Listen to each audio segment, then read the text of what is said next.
भगवंतानं आपल्याला देऊन देऊन काय दिलं, एक नजर तर दिलेली आहे. मग आपल्याला आपली नजर दिलेली असताना आपण इतरांच्या नजरेतनं समाजाकडे का बघावं? कुणीतरी आणि येतं आणि सांगतं की ह्या महापुरुषांना या नजरेतनं बघा, मग आपण त्या नजरेतनं बघायला लागतो. कुणीतरी सांगतं या महापुरुषाला या जातीच्या चौकटीतून बघा, या धर्माच्या चौकटीतून बघा, या ठराविक सामाजिक कार्याच्या फक्त एवढ्याच चौकटीतून बघा.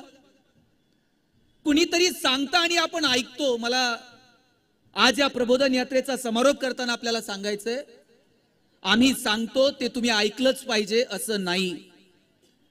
तुम्ही थोडीशी चिकित्सा करा आणि इतिहासाकडे कोणत्या नजरेनं बघायचं ते पहिल्यांदा ठरवा. आणि इतिहासाकडे किती बघायचं मला वाटतं हे सुद्धा ठरवावं लागेल. पोरांनो, आपण गाडी चालवतो. गाडी चालवताना ड्रायव्हरला समोर बघायला मोठी काच दिलेली असते. ती मोठी काच याच्यासाठी दिली आहे की ड्रायव्हरला समोर बघता यावं आणि ड्रायव्हरला मागं बघण्यासाठी छोटासा आरसा दिलेला आहे. मागं बघण्यासाठी छोटा आरसा दिलाय आणि पुढे बघायला मोठी काच दिलेली आहे. मागं बघायला छोटा आरसा याच्यासाठी दिलाय, मागं किती बघायचं, जेवढं त्या छोट्या आरशात दिसेल ना तेवढंच मागं डोकून बघा. आम्ही इतिहास इतका उकरायला लागलो, इतकं मागं बघून चालायला लागलो की आम्हाला पुढे चालणंच अशक्य व्हायला लागलंय. म्हणून पुढच्या आरशामध्ये जेवढं दिसेल तेवढंच आम्हाला इतिहासात मागं डोकून बघता येईल का, मला वाटतं ते ह्या निमित्तानं ठरवावं लागेल. आणि मी परवाही सांगितलं, आजही सांगतो, आमच्या हो मध्ये हो मिसळवण्याचा प्रयत्न करू नका. मी एक गंमत सांगतो. मी चंदननगरला जिथे राहतो त्या बिल्डिंग मधून खाली उतरत असताना लिफ्टच्या बाहेर गार्डन मध्येच एक आजी आणि तिच्या मैत्रिणी सगळ्याजणी बसलेल्या असायच्या. मी लिफ्ट मधनं खाली उतरत होतो, घाई गडबडीत निघालो होतो आणि आजीनं मला विचारलं, का रे बाबा तू ते चपलेचं दुकान सुरू केलंय ते चाललंय ना व्यवस्थित? माझं कोणतंही चपलांचं दुकान नाही, पण आजीनं मला विचारलं चपलाचं दुकान बरं चाललंय ना, कुठं आजीच्या नादाला लागता? म्हणून मी तिच्या हो मध्ये हो मिसळला आणि म्हटलं, हो आजी, एक नंबर दुकान चाललंय. दुसऱ्या दिवशी परत आजी तिथंच भेटली. आजीनं विचारलं, तुझं मेडिकल चांगलंय ना रे? म्हणलं, आजी मेडिकल एक नंबर चाललंय. तिसऱ्या दिवशी आजीनं मला विचारलं, बाबा रे तू भांड्याचं दुकान टाकलं होतं, कुठं नादाला लागता? मी परत हा म्हटलं आणि काल येता येता आजी मला म्हटली, तू ते खताचं दुकान सुरू केलंय, चांगलं चाललंय ना? मी परत हो म्हटलं आणि पुढे निघालो. माझ्याबरोबर 4 मित्र होते. त्या 4 मित्रांनी मला विचारलं, कसलं खताचं दुकान, काय सुरू केलंय तू? मी म्हणलं, खताचं नाही, चपलेचं नाही, भांड्याचं नाही, कोणतंच दुकान मी सुरू केलेलं नाही. म्हटलं, ही आजी मला रोज भेटते, रोज नवीन व्यवसाय सुरू करते. कधी म्हणते कपड्याचं दुकान आहे का, कधी म्हणते भांड्याचं दुकान आहे का, आणि मी पण तिच्या नादाला लागत नाही. कदाचित आजीला स्मृतिभ्रंश झालेला असेल म्हणून मीही काही न बोलता तिच्या हो मध्ये हो मिसळतो आणि पुढे चालतो. हे असं मी मित्रांना सांगून पुढे 2 पावलं गेलो आणि आजी तिच्या मैत्रिणींना सांगत होती, मी तुम्हाला म्हटलं होतं ना याच्या डोक्यावर परिणाम आहे. याला काही म्हणा, हे होला होच म्हणताय. मला सांगायचंय तुम्हाला इतकंच की तुम्ही आमच्या हो मध्ये पण हो मिसळू नका. अरे तुम्ही बुद्धिवान आहात पोरांनो. सावित्रीबाई फुले, महात्मा फुले यांनी शाळा सुरू केली का तर पोरांनो तुम्ही शिकलं पाहिजे, तुम्ही बुद्धी प्रामाण्यवादाला महत्व दिलं पाहिजे, तुम्ही वस्तुनिष्ठ प्रश्नांचा विचार केला पाहिजे. आणि म्हणून सताड डोळे उघडे ठेवून तुम्हाला समाजाकडे बघता येईल का, मला वाटतं या दृष्टीनं तुम्ही पाहावं. पोरींनो, आज तुम्ही अशा परिस्थितीत आहात, आता संध्याकाळी 7 वाजलेत, तुम्ही मस्त खुर्चीवरती पायावर पाय टाकून बसलेला आहात. आज याचं कारण जर कोण असेल ना की तुम्ही इथे एवढ्या रुबाबात बसलात, याचं कारण आहे राजमाता जिजाऊ साहेब आणि सावित्रीबाई फुले. आज तुम्ही कोणत्याही क्षेत्रात बघा, मी आल्यापासून बघतो इथं 2-4 जणांचं लक्षच नाही, तो ते त्याचा फोटो काढताय, ते डीपी काहीतरी झूम करून बघताय. ते डीपी झूम करून त्यातलं कोण बाहेर येतंय का? या कारणामुळे मुली आपल्या पुढे येत, लक्षात घ्या. एक तरी मुलगी इथून कुठे उठून जाताना दिसलीये का? एक तरी मुलगी आपापसात बोलतीये का? एक दिवस असा येईल लक्षात घ्या, आतापर्यंत तुमच्याकडे चॉईस होता, पुरींनी होकार दिला तरच तुमची लग्न जमतील. लक्षात घ्या, अजून 5 वर्षात तुम्ही अशी परिस्थिती येते की नाही बघा. या 5-6 जणी अशा भोसरीत येतील, सुट्टीच्या दिवशी एकमेकीला फोन करतील, चल जरा मुंबईला जाऊन येऊ. मग ती मैत्रिणी विचारेल, मुंबईला काय? काय नाही, ते मुलाचे वडील महिना झाले फोन करतायत, मुलगा बघून जा, मुलगा बघून जा. या 5-6 जणी अशी गाडी घेऊन मुलगा बघायला निघणार. तुमचा भाऊ कुठेतरी दारात रांगोळी काढत असणार, तुम्ही आरशाच्या पुढे इनबिन करून उभं राहायचं. त्या असं पायावर पाय टाकून बसणार सोफ्यावर, आणि असं तुम्ही मग चहान पोहे घेऊन यायचे. त्या असं डोळ्यात डोळे घालून विचारणार, का रे स्वयंपाक जमतो का? पोरींनी जर होकार दिला ना तर तुमची लग्न जमतील. मला सांगा काय हो, आल्यापासून मी 4 जणांकडे बघतोय, तुमचं लक्षच नाही. आज पुरींच्या बापाला टेन्शन नाही साहेब. प्रत्येक गावात तुम्ही जा, वय वर्ष 30 ते 35 वयोगटातली 50-60 पोरं बिन लग्नाची आहेत. पोरांची लग्नच जमत नाहीयेत. ते आमच्याकडे एकाचं लग्न जमना, त्याचा मित्र लय हुशार होतो. तो म्हणला टेन्शन घेऊ नको, मुलीकडचे आले ना बघायला, पगार जरा वाढून सांगायचा म्हणला, मग लग्न जमत. त्या मुलीच्या वडिलांनी विचारलं पगार किती? यानं सांगितलं 1.5 लाख. ते म्हणले तुझ्याकडे बघून तर वाटत नाही 1.5 लाख असेल.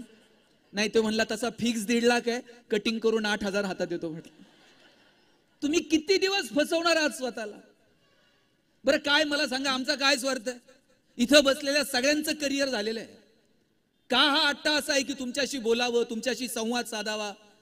केवळ एवढंच कारण आहे बाबांनो, तुमच्या पुढे अख्खं आयुष्य पडलेलं आहे.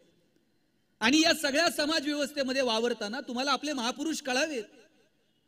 आज तुम्ही इथं बसलाय दिमागदारपणे, छत्रपती शिवाजी राजांनी जर हातात शमशेर उचलली नसती तर काय परिस्थिती असती? विठोजी आणि मालोजी भोसले, भोसले घराण्यात जन्माला आलेली 2 कर्तबगार पोरं गावाच्या आखाड्यात जर जाऊन उभे राहिले ना, 10 गावात जोड मिळत नव्हता, अशी परिस्थिती होती, अशी शरीरयष्टी होती विठोजी आणि मालोजी भोसलेंची. व्हिडिओला लाईक करायला लखोजी जाधवांच्या दरबारात गेले. लखोजी जाधवांच्या मांडीवरती जिजाऊ साहेब बसलेले, एका मांडीवरती जाऊन शहाजीराजे बसले. एका मांडीवर शहाजीराजे, दुसऱ्या मांडीवरती जिजाऊ साहेब. आणि लखोजी जाधवांकडे बघितलं आणि मालोजी राजे म्हणले जोडा काय शोभून दिसतोय, करायला विसरू नका. जोडा काय शोभून दिसतोय म्हटल्याबरोबर जाधवांनी सांगितलं भोसले. जाधवांची भोसल्यांची सोयरीक होत नाही. जाधव कुठं, भोसले कुठं? आमच्या बरोबरीचे व्हा आणि मग सोयरिकेचा विचार करा. आपल्या कर्तृत्वाच्या जोरावरती भोसले जाधवांच्या बरोबरीचे झाले, सोयरीक झाली. एका कार्यक्रमाच्या निमित्तानं सगळेजण एकत्र बसलेले होते. भोसले होते, खंडागळे होते, जाधव होते. कुणीतरी सांगितलं बाहेर खंडागळेंचा हत्ती पिसळलाय, त्या खंडागळेंच्या पिसळलेल्या हत्तीला ताब्यात घ्यावं. याच्यासाठी जाधवांचं 4-5 सैन्य चौकात गेलं. त्या हत्तीला ताब्यात घ्यायचा प्रयत्न केला, पण हत्ती ताब्यात येत नाही. समोर दत्ताजी जाधव होते, समोर संभाजी भोसले होते. संभाजी भोसलेंनी आवाज दिला, जाधव, हत्तीला जर ताब्यात घ्यायचं असेल तर त्याच्यासाठी भोसल्यांची मनगट लागतात, जाधवांच्या मनगटात ती रग नाही. दत्ताजी जाधवांनी म्यानातून तलवार उपसली, धावून गेले, फिरवून टाकली हत्तीवरती. हत्ती क्षणार्धात खाली कोसळला. रक्ताच्या थारोळ्यात कोसळलेला हत्ती बघितला. भोसल्यांनी आवाज दिला, जाधव, हत्तीला मारायचं नव्हतं. मनगटात जर एवढीच खुमखुमी असेल तर या मुख्या जनावरावर काय वार करता? वारच करायचा असेल तर भोसल्यांवर वार करा. दत्ताजी जाधवानं तीच रक्ताळलेली तलवार संभाजी भोसलेवर फिरून टाकली. संभाजी भोसलेनं वार हातावरती झेलला आणि दुसऱ्याच वारात दत्ताजी जाधवाला खाली पाडलं. लखोजी जाधव पळत आले. रक्तामासाचं पोरगा असं रक्ताच्या थारोळ्यात कोसळलेलं बघितलं. म्यानातून तलवार उपसली आणि 22 वार करत संभाजी भोसलेला खाली पाडलं. हे सगळं वरतून जिजाऊ बघत होत्या.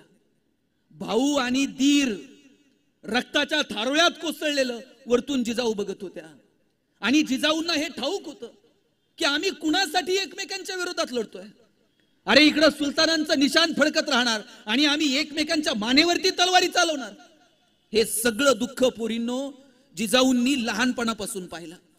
जाधवांचं आणि भोसल्यांचं वैर जे सुरू झालं ना, ते या प्रसंगापासून सुरू झालं. जिजाऊ गरोदर आहेत, शहाजीराजे जावाई आहेत लखोजी जाधवांचे. पण लखोजी जाधव शोधत होते शहाजीराजे कुठं सापडतात. आणि गरोदर असणाऱ्या जिजाऊंना शिवनेरीला सोडवायला जुन्नरला सोडवायला शहाजी राजे आले आणि ही बातमी जेव्हा लखोजी जाधवांना कळाली, लखोजी जाधवांनी अख्ख्या जुन्नरलाच वेढा घातला. विश्वासरावांच्या दारात जाऊन उभे राहिले आणि विचारलं, विश्वासराव कुठे शहाजी भोसला? इथं नाहीत, पळून गेले का? भोसल्यांवर अजून ती वेळ आली नाही, पळून जातील. मग लपून बसले असतील. विश्वासरावांना तलवार उपसली. जाधव बोलता काय? एकमेकांवर धावून गेले आणि गरोदर असणाऱ्या जिजाऊ पुढे आल्या. गरोदर असणाऱ्या जिजाऊंनी आपल्या वडिलांचा हात हातात घेतला आणि म्हटले, आबा हे शत्रुत्व तुम्हाला संपवायचंय ना? वडिलांचा हात हातात घेतला, कपाळावरती ठेवला आणि सांगितलं, एकदाच आमच्या डोक्यावरचं कुंकू पुसून टाका आणि संपून टाका तुमचं शत्रुत्व. पोरांनो, बापाचं पोरीवर काय प्रेम असतं? पोरींनो, तुमच्या बापाचं सगळ्यात जास्त प्रेम जर कुणावर असेल ना, तर ते तुमच्यावर आहे, लक्षात घ्या. जिजाऊंनी हात हातात घेतला आणि सांगितलं, कुंकू पुसून टाका माझं. डोळ्यातून अश्रूच्या धारा वाहू लागल्या लखोजी जाधवांच्या. जिजाऊ साहेबांना जवळ घेतलं आणि सांगितलं, जिजा, जसं माझं रक्त तुझ्यात आहे ना, तसंच माझं रक्त जाधवांच्या कुळीला बांधलेलं आहे. हे शत्रुत्व संपेल, पण ते आमच्या मरणानंतरच. पण आज शब्द देतो, तुझ्या कुंकवाला मात्र हात घालणार नाही. जिजाऊंनी आग्रह केला म्हणून जुन्नरला मुक्कामी थांबले लखोजी जाधव आणि सकाळी स्वतः म्यानाला खांदा दिला आणि वरती शिवनेरीवरती सोडवायला गेले. जेव्हा लखोजी जाधव जायला निघाले, पुढचे 2 मिनिट तुम्ही बारकाईने ऐका. लखोजी जाधव जायला निघाले आणि जिजाऊंकडे बघितलं आणि जिजाऊंना म्हटले, जिजा, तुझ्या नवऱ्याने जरी मला बोलवलं नाही ना, तर लेकरू झाल्यानंतर निरोप धाड, जिथं असेल तिथून तुझ्या पोराचं तोंड बघायला येईल. निघून गेले लखोजी जाधव आणि काहीच दिवसामध्ये जिजाऊंच्या कानावरती शब्द आले. लखोजी जाधव आणि त्यांची 3 तरणी-वांड पोरं वरती भेटायला गेले निजामाला. मुजरा केला. मुजरा न स्वीकारता निजाम निघून गेला दरबार सोडून आणि ठरल्याप्रमाणे सपासप वार झाले आणि एकाच दिवशी जिजाऊंचे वडील आणि त्यांचे 3 भाऊ रक्ताच्या थारोळ्यात कोसळले. आता ही बातमी जेव्हा जिजाऊंच्या कानावरती आली असेल की आपले वडील आणि आपले 3 भाऊ निजामानं शत्रुत्वानं कपटानं कपट करून मारलं, त्या दिवशी जिजाऊंच्या मनात काय विचार आला असेल हो? जिजाऊ आपल्या जन्माला आलेल्या मुलाला सांगू शकल्या असत्या, शोभा, या माणसांच्या नादी लागू नका, यांची ताकद फार मोठी आहे, उभ्या हिंदुस्थानावरती या सगळ्या शाह्यांचं राज्य आहे, तुम्ही स्वराज्य वगैरे निर्माण करायच्या फंदात पडू नका, हे जिजाऊ शिवाजी राजांना सांगू शकल्या असत्या. पण पोरांनो, आपली आई काय असते? आईनं शिवाजी राजांना स्वप्न दाखवलं, राजे हीच वेळ आहे या शाह्यांना उलथून टाकायची, हीच वेळ आहे ही सगळी सिंहासनं उलथून टाकायची. मुठा वळा समशेर उचला. शिवाजी राजांनी लिंबू टिंबू पोरं गोळा केली, त्यांच्या हातात समशेरी दिल्या आणि पाहता पाहता हिंदवी स्वराज्य निर्माण झालं. हिंदवी स्वराज्याची प्रेरणा जर कोणाची असेल तर ती राजमाता जिजाऊ साहेबांची. इथं ज्या काही मोजक्या माता भगिनी, माझं सगळ्यांना सांगणं आहे, या तुमच्या लेकरांमध्ये प्रचंड ताकद आहे. तुमची पोरं, तुमच्या पुरी प्रचंड हुशार आहेत, फक्त त्यांना मोठी स्वप्न दाखवा. जिजाऊंनी स्वप्न दाखवलं, राजे हिंदवी स्वराज्य निर्माण करावं लागेल. आपल्या पोरांना सांगा, IAS व्हा, IPS व्हा, उद्योगात या, व्यवसायात या, व्यापारात या. आम्हीच मोठी स्वप्न बघत नाही, पोरं कधी मोठी स्वप्न बघायची हो? पोरग काही वेगळं करायला गेलं का बाप सांगताय, अंथरून पाहून पाय पसर, अंथरून पाहून पाय पसर. चाल ते पोरग हातपाय खोडून खोडून मरून गेलं, पण बापानं काय त्याला कधी हातपाय पसरू दिले नाहीत. आज इथून घरी गेल्यावर पोराला सांगायचं, हातपाय पसर, अंथरुणाचं काय करायचं तुझा बाप बघल. एवढी धमक आम्हाला आमच्या लेकरात निर्माण करता आली पाहिजे. आणि जिजाऊ जयंतीच्या निमित्तानं एवढं जरी करू शकलो ना, तरी मला वाटतं की ही प्रबोधन यात्रा सफल झाली. माझं महिलांना सांगणे, तुम्ही सुद्धा मोठी स्वप्न बघावं. परवा 2 बायका मी गावाकडे गेलतो, गप्पा मारत होत्या, साडीचा बोळा, साडीचा बोळा. मी म्हणलं, व्हॉट इज मीन बाय साडीचा बोळा? काय साडीची नवीन कंपनी आहे का? ती बाई म्हणली, साडीचा बोळा म्हणजे आता लग्न सराई सुरू झाली. या लग्न सराईमध्ये एखाद्या बाईनं आहेराच्या बदल्यात न घालायजोगी साडी दिली का ती तशीच जपून ठेवायची आणि तिच्याच पोरीच्या लग्नात परत करायची. आता हा केवढा मोठा विचार आहे. मग एवढा मोठा विचार असेल तर आम्ही कधी आमच्या पोरांना मोठी स्वप्न दाखवणं. संक्रांत साजरी करतात की नाही घरी? आणि काय करतात संक्रांतीला? हळदी कुंकू असतंय. रथसप्तमीपर्यंत तुमचं हळदी कुंकू चालतं. हिनं तिच्याकडे जायचं, तिनं हिच्याकडे यायचं, हिने तिला 4 आण्याचा कंगवा द्यायचा, तिने तिला 8 आण्याची वाटी द्यायची. त्या वाटीत खाता येईना, त्या कंगव्यानं हिचरता येईना. मला कळतंय तसे पुरींनो हेच वाण आहेत. कितीही पगार वाढू द्या मॅडम, तुम्ही वाण बदलले नाही.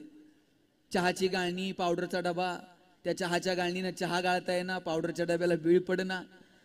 इथून पुढे जर का तुम्ही असले वाण बिन दिले, अरे संक्रांतीच्या निमित्तानं एकत्र या, हिमोग्लोबिन चेकअपचा कॅम्प ठेवा, काहीतरी आरोग्यविषयक एखादं व्याख्यान ठेवा, एखाद्या डॉक्टरला बोलवा. काळ आणि वेळेनुसार आपण बदललं पाहिजे. इतिहासाकडे बघता बघता भविष्याचा वेध घेता आला पाहिजे. मला वाटतं ही मोठी स्वप्न पोरांनो बघा. तुम्ही एलॉन मस्क नाव ऐकलंय का पोरांनो? त्यानं ट्विटर विकत घेतलं. मी परवा एलॉन मस्कचं एक भाषण ऐकत होतो. एलॉन मस्क त्याच्या भाषणात सांगत होता 2050 पर्यंत आम्ही आमच्या देशामध्ये विमानाचे प्रवास बंद करू आणि रॉकेटनं प्रवास करू. रॉकेट लॉन्च करता येतो, तो म्हणला आम्ही लँड करू. एलॉन मस्क सांगत होता आम्ही आमच्या देशात 2050 पर्यंत असे रस्ते तयार करू, त्या रस्त्यांवरून गाड्या धावतील आणि आपोआप त्या गाड्यांची बॅटरी चार्ज होईल. एलॉन मस्क सांगत होता आम्ही अशी घरं तयार करतोय, त्या घरांच्या भिंती दगड विटांच्या नसतील, त्या घरांच्या भिंती सोलर पॅनलच्या असतील. ते घर स्वतःची एनर्जी स्वतः क्रिएट करेल. बघा जगातली पोरं काय विचार करतायत. एलॉन मस्क म्हणतंय आमचं घर आमची एनर्जी स्वतः क्रिएट करेल. आमच्या डोक्यात अजून चाललंय आकडा कसा टाकायचा, आकडा पकडल्यावर फोन कुणाला करायचा. काळ आणि वेळेनुसार आम्ही का बदलू शकत नाही? का आम्ही मोठी स्वप्न बघायची नाही? का आम्ही उद्योगात, व्यवसायात, व्यापारात यायचं? काय परिस्थिती आज महाराष्ट्राची. साहेब आपण जय भवानी म्हटलं का जय शिवाजी म्हणायला तयार आहोत. शिवाजी राजांना डोक्यावर घेऊन मिरवायला तयार आहोत. इथं बसलेली ही सगळी माणसं उद्योजक आहेत. लांडे साहेबांनी, लांडे साहेबांचं शिक्षण आणि लांडे साहेबांची इंडस्ट्री तुम्ही लांब कशाला हो? या माणसांना विचारा ना. 1200 स्क्वेअर फीट मध्ये कंपनी सुरू केली, 750 850 कोटी रुपयांची उलाढाल करते कंपनी. कुठून मिळवलं हे सगळं? कुणी दाखवली ही स्वप्न? लक्षात घ्या, व्यवसायासाठी जे जे लागतं ते सगळं बाजारात उपलब्ध आहे. तुम्हाला मार्गदर्शन करायला माणसं आहेत, तुम्हाला कर्ज द्यायला बँका बसलेल्या आहेत. एक गोष्ट फक्त मिळत नाही बाजारात विकत, आणि ती म्हणजे हिम्मत विकत मिळत नाही. बाजारात सगळं आहे, फक्त हिम्मत नाही. या माणसांनी हिम्मत दाखवली. 2-4 पोरपुरी इथं शिक्षण घेत होत्या, पण त्या 2-4 पोरापुरींसाठी शिक्षण संस्था सुरू केली. आज 10,000 विद्यार्थी शिकतायत. पण ही हिम्मत कुणीतरी दाखवायला नको? काय परिस्थिती आज महाराष्ट्राची उद्योग व्यवसायाच्या संदर्भानं? टायरवाले केरळचे, किराणा व्यवसायात पटेल, हार्डवेअरची दुकानं बोहरींची, बांधकाम व्यवसायात युपीचे लोक, गवंडी सगळे बिहारचे, सुतार कामात राजस्थानी, हॉटेल सगळी दक्षिणात्यांकडे, चायनीजच्या गाड्या पूर्वांचलचे तरुण चालवतात. बरं चला, संविधानानं त्यांना अधिकार दिलाय, कष्ट करतील पोट भरतील. आमची पोरं कुठे आहेत? कॉलेजच्या कट्ट्यावर बसून पिचकाऱ्या मारणं, प्रेम प्रकरण चघळणं, सिस्टीमला शिव्या घालणं, नाहीतर कोणाच्या तर माग की जय. साहेब माग निम्म्यांना माहित नसतंय पुढे कुणाचा जय जयकार चाललाय. कानाव की पडलं का जय म्हणायचं, आणि याच्याही पलीकडे जाऊन फार फार तर नोकऱ्याच्या रांगांमध्ये उभं राहायचं. नोकरी नोकरी नोकरी नोकरी एवढाच अर्थ आहे का तुमच्या शिक्षणाचा? महात्मा फुलेंनी सांगितलं, अशिक्षितपणाचा टप्पा ओलांडून आपल्याला शिक्षित व्हायचंय, शिक्षितपणाचा टप्पा ओलांडून आपल्याला सुशिक्षित व्हायचंय, सुशिक्षितपणाचा टप्पा ओलांडून आपल्याला सुसंस्कृत, आपल्याला सृजनशील व्हायचंय. आणि आम्ही कुठे आहोत? आम्हाला फक्त अशिक्षितपणाचा टप्पा ओलांडायचा आहे. आम्हाला फक्त आमच्या मार्क लिस्टवरती आकड्यांची बेरीज लावायची आहे, नोकऱ्यांच्या रांगांमध्ये उभं राहून फक्त नोकरी मिळवायची आहे.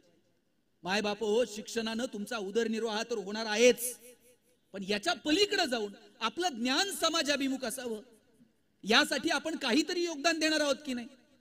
आमच्याकडे पुरींनो एक बाग आहे, आणि त्या बागेमध्ये 1 क्लर्कची जागा भरायची होती. एका क्लर्कच्या जागेसाठी 1000 पोरांनी ऍप्लिकेशन केलं. पोरांनो जागा एक आहे, 1000 पोरं इंटरव्ह्यूला आहेत, किती जणांना नोकरी मिळेल? एक जागा आहे म्हणल्यावर किती जणांना मिळेल? एकालाच मिळणार. एका पोराचं सिलेक्शन झालं, त्याला अपॉइंटमेंट लेटर साईन करून मिळणार. त्याच वेळेला बागेतला शिपाई पळत आला आणि म्हटला काही करा पण याला नोकरी देऊ नका. म्हटले का? म्हणले बागेतलं गुरीला माकड मेलंय.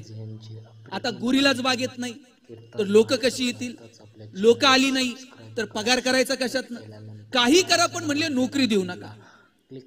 स्वाभिमान शून्य पिढी जन्माला घातली, ज्यांचा त्यांच्या ज्ञानावर विश्वास नाही, ज्यांचा त्यांच्या मनगटावर विश्वास नाही. त्या पोरानं बागेतल्या मॅनेजरचे पाय पकडले आणि म्हटला साहेब पडेल ते काम करेल पण नोकरी तेवढी द्या.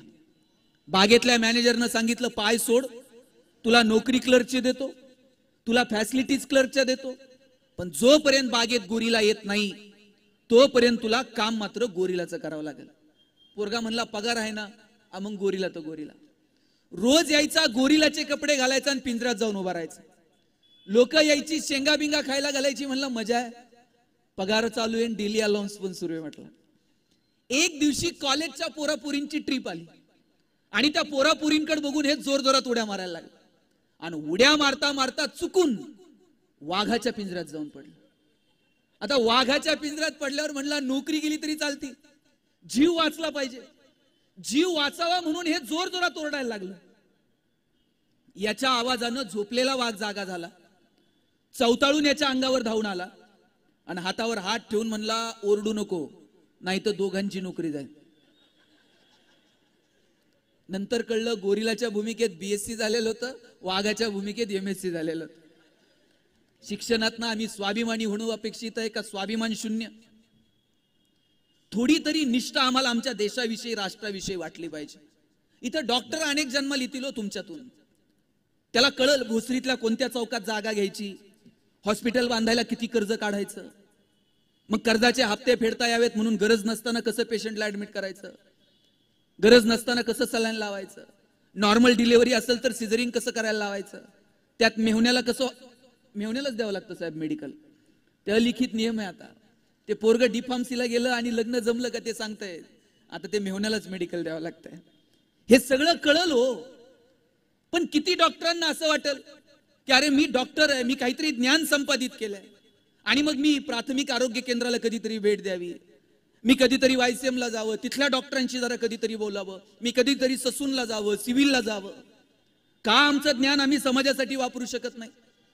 सिव्हिल इंजिनियरला कळतंय कोणत्या चौकात प्लॉट घ्यायचा, किती FSI, किती TDR, पण त्याला का वाटत नाही? पालिकेच्या रस्त्याचं काम सुरू असताना 2 मिनिट मी रस्त्यावरती थांबावं आणि पालिकेच्या इंजिनियरला विचारावं जरा इस्टिमेट दाखव, मला पण थोडं रस्त्यातलं कळतं.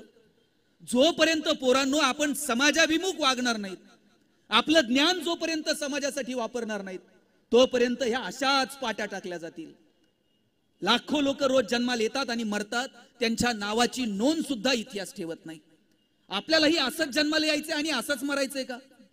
ठरवून घ्या नेमकं आपल्याला काय करायचंय. पोरापोरींनो, तुमच्यासाठी तुमच्या आईबापानं टाळ्या वाजवल्या पाहिजेत. इतकं मोठं व्हा.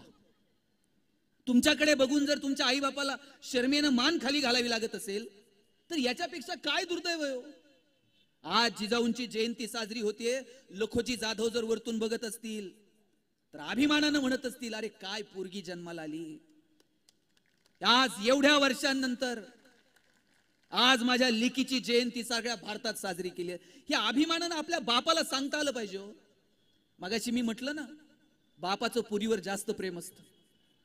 पुरींनो, तुम्ही ज्या दिवशी जन्माला आलात ना त्या दिवसापासून बाप 2 गोष्टींचा विचार करत असतो.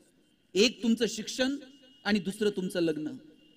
बाप स्वतःला चप्पल घेत नाही, फाटलेली चप्पल घालून तिकडे MIDCत कामाला जाईल, पण तुम्ही कॉलेजला यायला लागल्यानंतर बाप तुम्हाला चांगले शूज आणून देतो. बाप स्वतः सायकलवर कामाला जाईल पण तुम्हाला गाडी घेऊन देतो, बसचा पास काढून देतो. रोज टिफिन घेऊन येताना शाळेत कॉलेजला, घरी गेल्यानंतर पहिला प्रश्न आई काय विचारते? बाई डबा खाल्ला का? कोण करतो एवढं प्रेम तुमच्यावर मला सांगा. तुमच्या लग्नात तर बाप असा फेटा बिटा घालून तुर्रा काढून मिरवत असतो.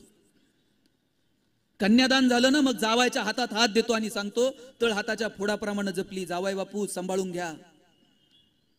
दिवसभर त्याच्या डोळ्यात एक थेंब येत नाही, पण पुरीची गाडी एकदा निघून गेली ना खांबाच्या पलीकडे जाऊन एकटाच रडतो तो बाप असतो, लक्षात घ्या. आपल्या आईला आपल्या बापाला आपल्याकडे बघून अशी मान उंचवावी वाटली पाहिजे, असं कर्तृत्व करा. हेच वय आहे पाय घसरण्याचं आणि हेच वय आहे उंच भरारी घेण्याचं. पाय घसरू द्यायचा की उंच भरारी घ्यायची, मला वाटतं ह्या वयामध्ये पोरांनो तुम्ही ठरवलं पाहिजे. तुम्ही विठ्ठल लहाने नाव ऐकलंय? एक शेवटचे 5 मिनिट. विठ्ठल लहाने नाव ऐकलंय? प्लॅस्टिक सर्जन आहेत, रोज 4 सर्जरी मोफत करतात. सोलापूरला एका कार्यक्रमात भेटले, डॉक्टरांना विचारलं, डॉक्टर रोज 4 सर्जरी का मोफत करतात? डॉक्टर म्हटले, मी लहान होतो आणि माझी आई मला म्हटली शेजारच्या मावशीची साडी घेऊन ये.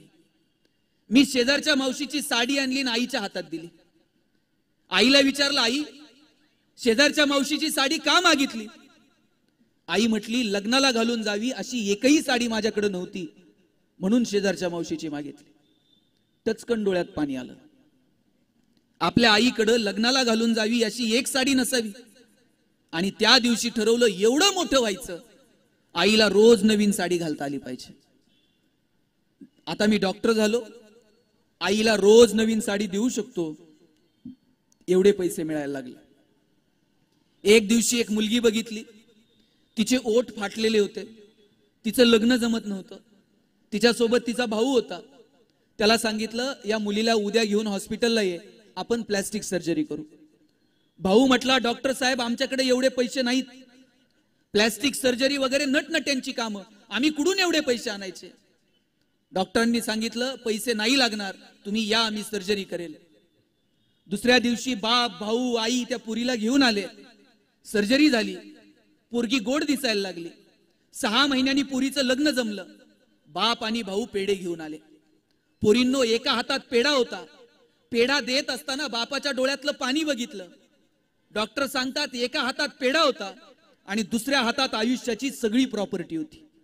ही सगळी प्रॉपर्टी पेढ्याच्या समोर खुजी वाटायला लागली आणि ठरवलं रोज 4 तरी पेढे कमवायचे. डॉक्टर सांगत होते, माझे वडील 90-92 वर्षांचे आहेत, पण तरुण पोराला लाजवेल असं हवेत तर चालत असतात. एक दिवशी वडिलांना विचारलं, बाबा एवढे हवेत का चालता? वडील म्हटले, मी प्लॅस्टिक सर्जन विठ्ठल लहाने आणि पद्मश्री डॉक्टर तात्याराव लहानेचा बाप आहे, हवेत नाही चालणार तर काय चालणार म्हटले. तुमच्याकडे बघून तुमच्या बापाला हवेत चालावं वाटलं पाहिजे. लांडे साहेबांचे वडील वगैरे जर बघत असतील तर ते काय म्हणत असतील, अरे माझ्या पोरानं काय कर्तृत्व करून दाखवलं. इथं बसलेली हे सगळी खेड्यापाड्यातली माणसं आहेत, जी उद्योजक झाली.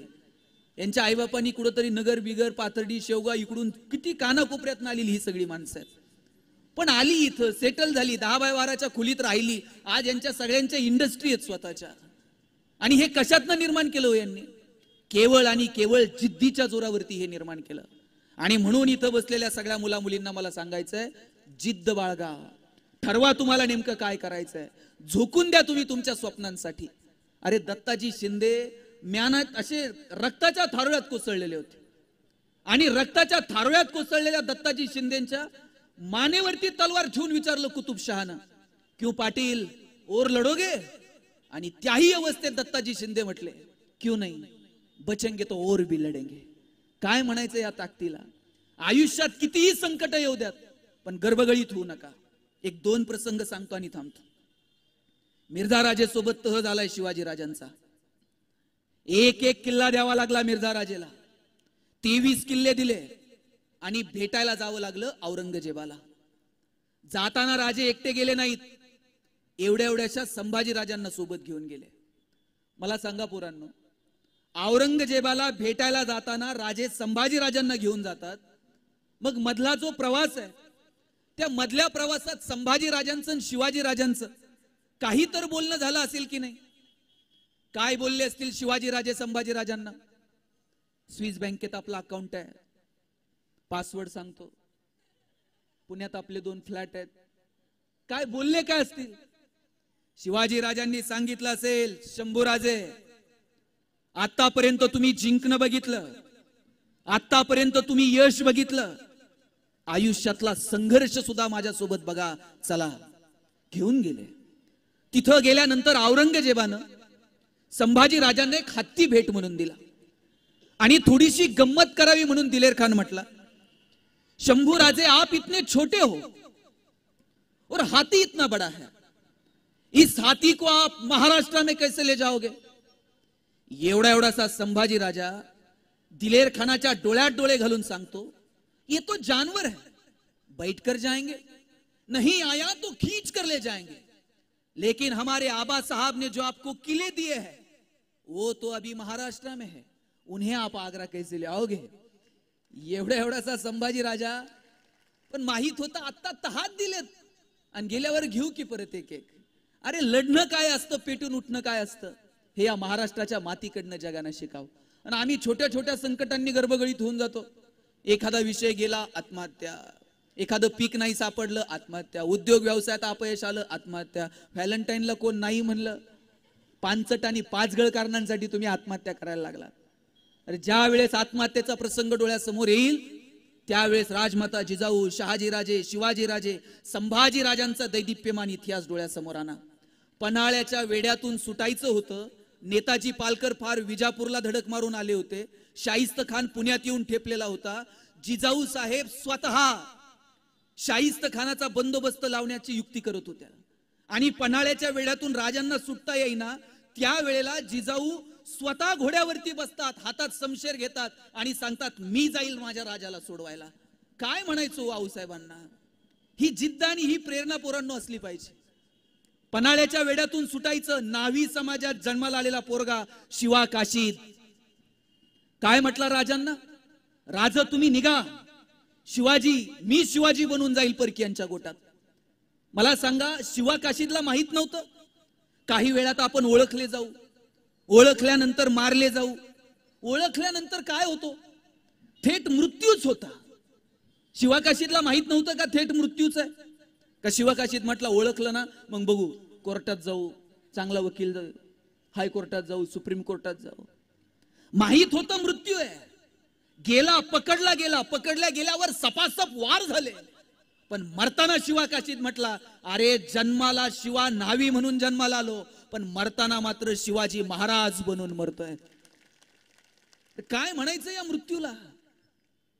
अहो जिजाऊंच्या शब्दाची काय किंमत आहे, लोक जीव द्यायला तयार होते. आपल्या इथं समोर आहे कोंडाणा, इथं समोर आहे सिंहगड.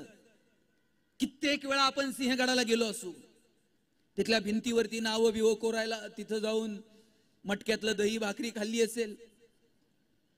कधीतरी कोंडाण्याचा इतिहास समजून घ्या. हा शेवटचा प्रसंग मी सांगतो कोंडाण्याचा, की आऊसाहेबांच्या शब्दाची किंमत काय. आऊसाहेबांनी सांगितलं राजे कोंडाण्याची परिस्थिती पाहवत नाही, कोंडाणा घेतला पाहिजे. राजे स्वतः लढायला निघाले कोंडाणा घ्यायला. इकडं पोराचं लग्न आहे आणि तानाजीला कळलं की आमचा राजा स्वतः लढायला जाणार आणि आम्ही इकडं लग्नात वरबाप म्हणून मिरवायचं. राजांना निरोप धाडला, राज तुम्ही लढायला जाऊ नका, हा तानाजी जाईल आणि गड घेऊन येईल. पोराचं लग्न बाजूला ठेवलं, तानाजी, सूर्याजी, शेलार मामा निघाले कोंडाणा घ्यायला. त्या कड्यातनं वरती जायचं कसं, काळ सुद्धा घाबरला असता. तानाजी त्या कड्यातनं वरती गेले. वरती जाऊन पाहतात तर काय, उदयभानचा आणि कमलकुमारीचा संवाद सुरू होता. उदयभान विचारतो कमलकुमारीला,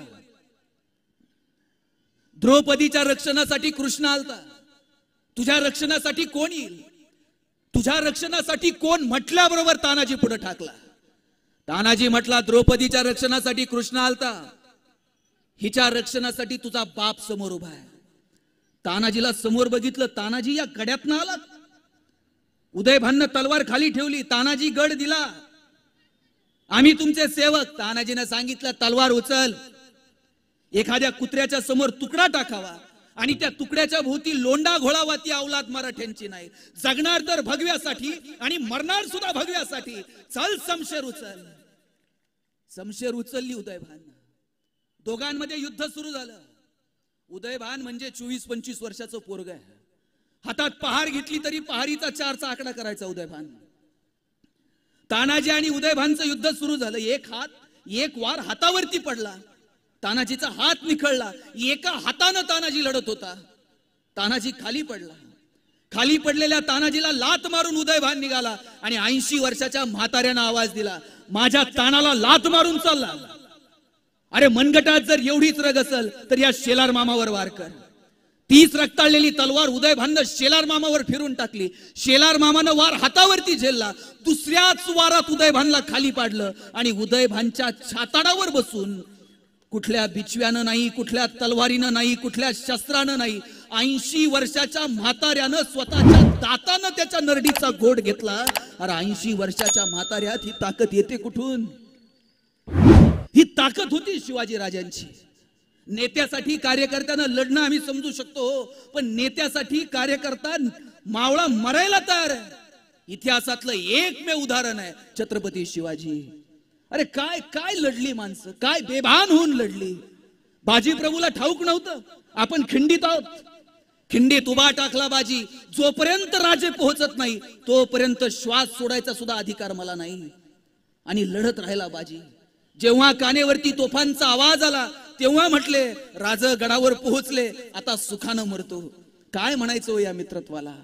मला वाटतं पोरांनो, तुम्हाला मला स्वातंत्र्याचा, स्वराज्याचा श्वास घेता यावा याच्यासाठी मावळ्यांनी रक्त सांडलं. त्या रक्ताची जाण ठेवा.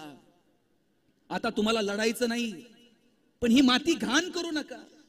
मी बघतो सिग्नलला गाड्या थांबलेल्या असतात, महागड्या गाड्या 2-2 कोटीच्या वापरतात, काचा खाली घेऊन पिचकाऱ्या रस्त्यावरती मारतात. अहो या मातीसाठी लोकांनी रक्त सांडलं, तुम्ही ही माती घाण करता. किमान तेवढं तरी आपल्यामध्ये यायला नको? निसर्ग, समाज, पर्यावरण या संदर्भाने थोडा तरी विचार व्हायला नको?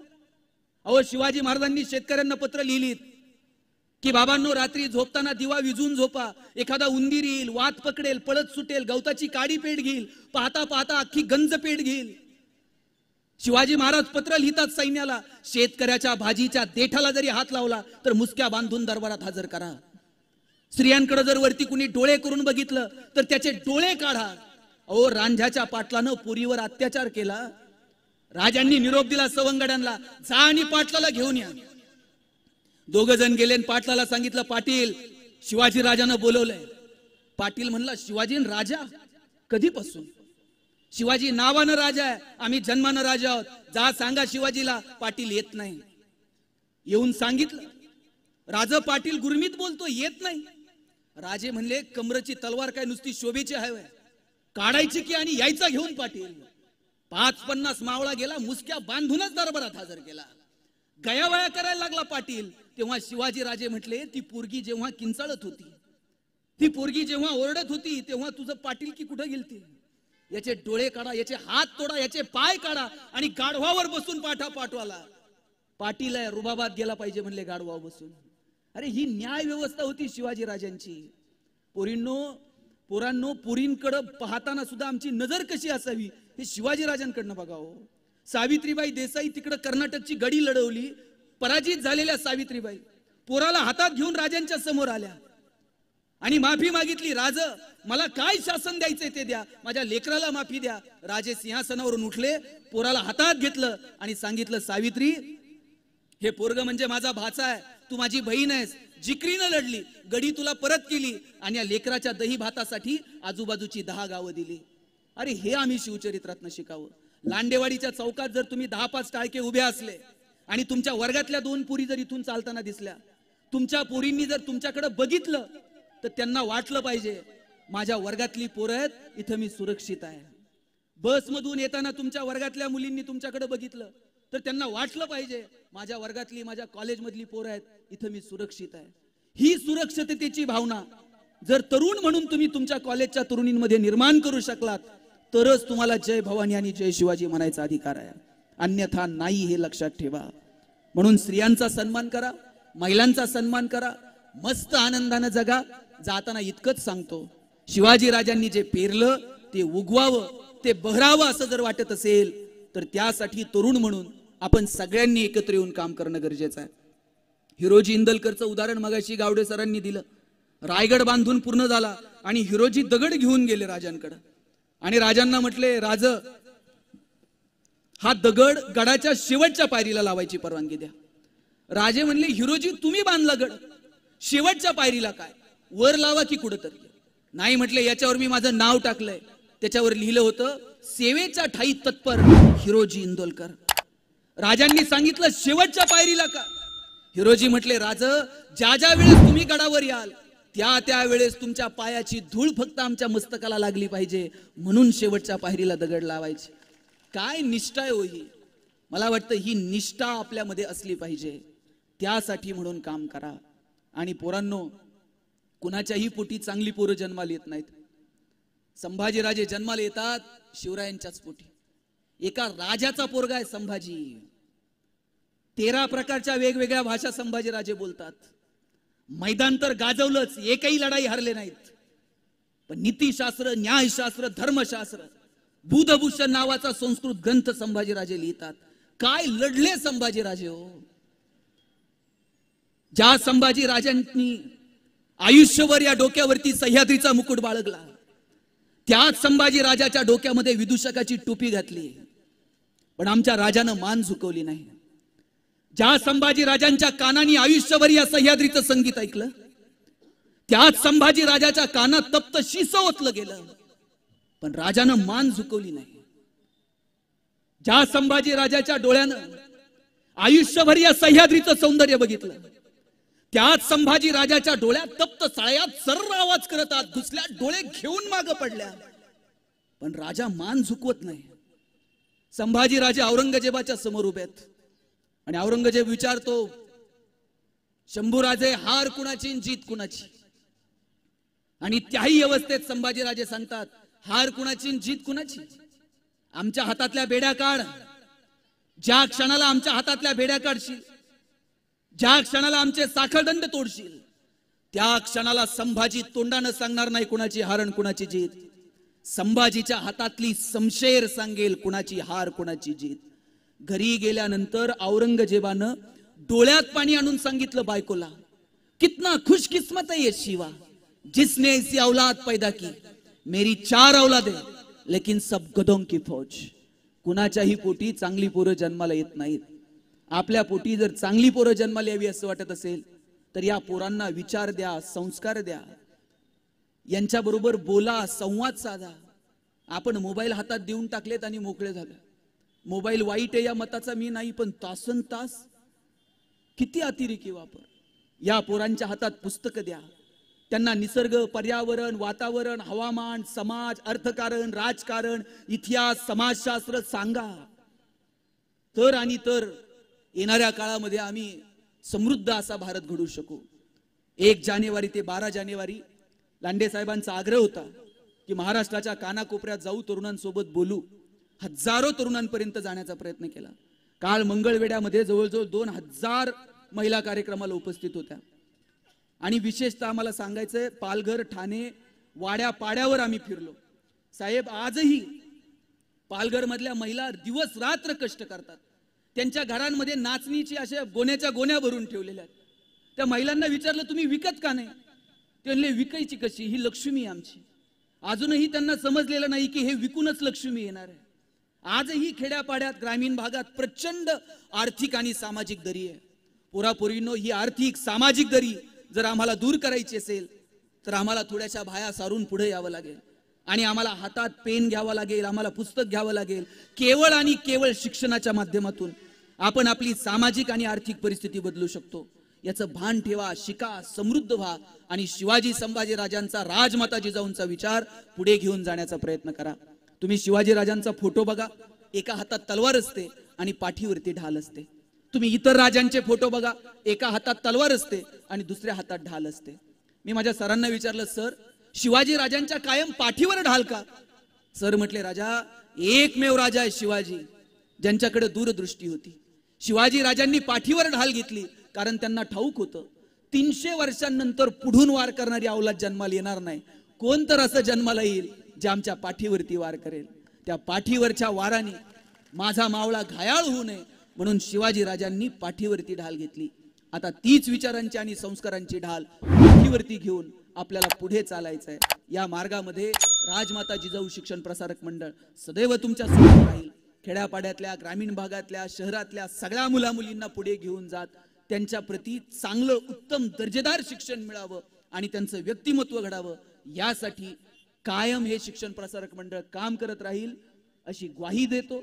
आज या यात्रेच्या समारोपाच्या निमित्तानं आपण सगळेजण एकत्र इथं जमलात त्याबद्दल तुम्हा सगळ्यांचे मनापासून आभार मानतो. आज युवा दिन आहे. आज स्वामी विवेकानंदांची जयंती साजरी करतोय. शिकागोच्या धर्म परिषदेमध्ये माझ्या बंधू आणि भगिनींनो अशी भाषणानं सुरुवात केली आणि टाळ्यांचा कडकडाट झाला. ते स्वामी विवेकानंद कायम लक्षात ठेवा. स्वामी विवेकानंदांचे वडील वकील आहेत. वकील असलेल्या वडिलांना रोज घोडागाडी सोडवायला यायची आणि टांगेवाला त्या घोडागाडी चालवणारा जो माणूस होता त्याच्याकडे नरेंद्र बघत राहायचा. आणि एक दिवशी वडिलांनी विचारलं, तुला काय व्हायचंय? विवेकानंद म्हटले, मला तो घोडागाडी चालवणारा सारथी व्हायचा. वडील म्हणले, काय तुझे विचार? बाबा रे, मी वकील आहे आणि तू म्हणतो घोडागाडी चालवणारा व्हायचंय. आईनं विवेकानंदांना बाजूला घेतला आणि सांगितलं, तुला घोडागाडी चालवणारा सारथी व्हायचंय ना? हो. पण ते फोटो दाखवतात अर्जुनाचं सारथ्य करणाऱ्या कृष्णाचा आणि सांगतात सारथीच व्हायचंय ना? या कृष्णासारखा सारथी हो, जो केवळ अर्जुनालाच नाही तर साऱ्या जगाला दिशा देऊ शकतो. पोरांनो, इतकी मोठी स्वप्न बघा. स्वामी विवेकानंदांना नजरेसमोर ठेवा आणि तुमचं उज्ज्वल भविष्य घडवा. एवढाच विचार या निमित्तानं व्यक्त करतो आणि थांबतो. जय जिजाऊ, जय शिवराय.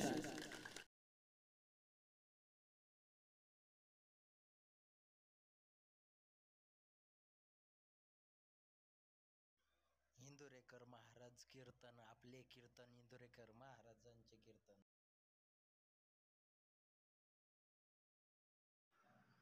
असेच नवनवीन व्हिडिओ पाहण्यासाठी आपल्या चॅनलला सबस्क्राईब करा.